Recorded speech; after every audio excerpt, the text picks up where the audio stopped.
that might be where the concept or what we commonly understand by luck comes in. But I appreciate the concept, your concept of bad luck and how you put it. I don't have a counter argument for that. No? Not yet, at least. I have to think it through. So yeah, I didn't go into a lot of depth with Henry. I just said. So what was your answer? I just said that what's lucky for some people is not lucky for other people. I don't want to put that into his mind that he is unlucky. Yes. Because at the same, I would like him to draw the conclusion of maybe he feels unlucky that he was born with this condition, but I can also counteract and say, but you're very lucky because you have amazing doctors. We have, you have access to medicines.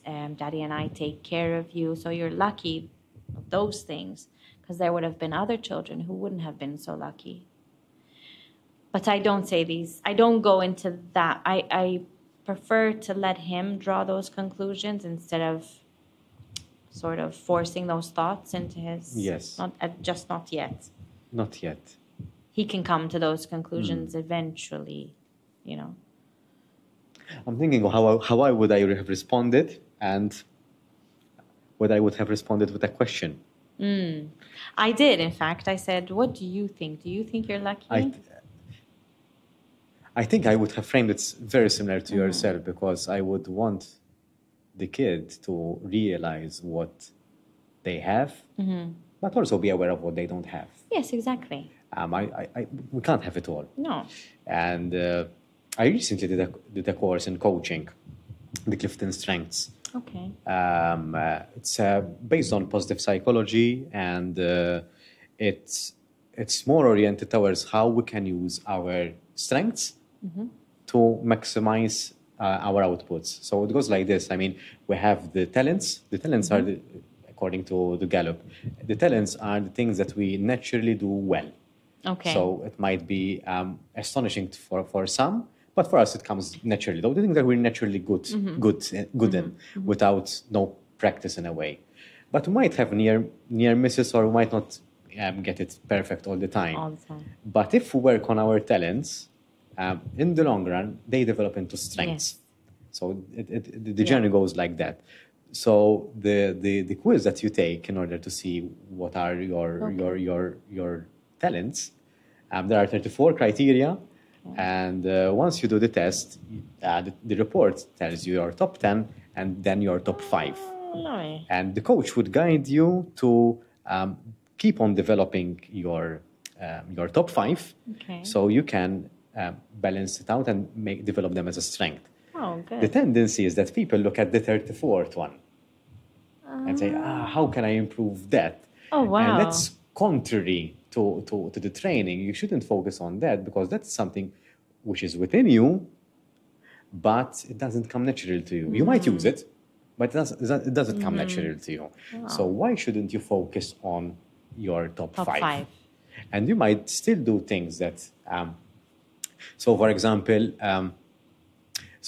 my scores, I don't want to go into too much depth because it's jargon at the end of the day. So my top 5 put me in what there are four themes. One of them is executing. Okay. So the get things done kind of realm. And most of my top 5, 3 out of 5, ended up in that realm. So the executing part. Ironically, my relationship building didn't get any scores within the top 10.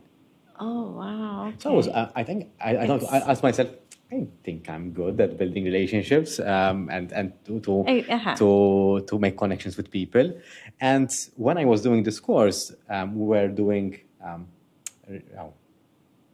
cross coaching sessions, and they asked me, okay, but what top 5 are you using to develop that to use it in your personal skills? And I scored high in belief and responsibility. So I have a heightened sense of a belief system, right, which makes me consistent in what I do, and because I have a strong belief system, I draw people to that belief system, and I have a strong sense of responsibility. Okay.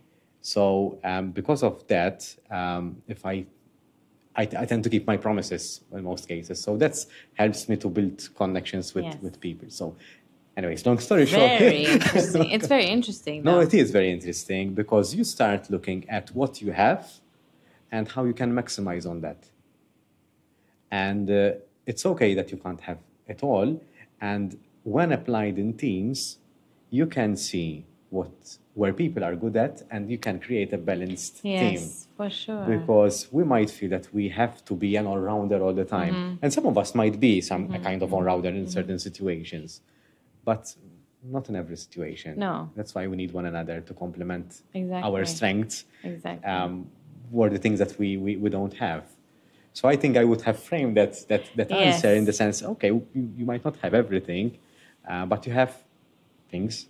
Exactly. And I think we need to make it clear that we are good at some things and not maybe at others.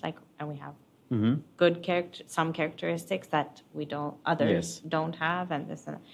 So it's very, very interesting that you did that test. And yes, I really believe that you need to be aware of what you're good at and what you're not good at. You have to accept it. Definitely.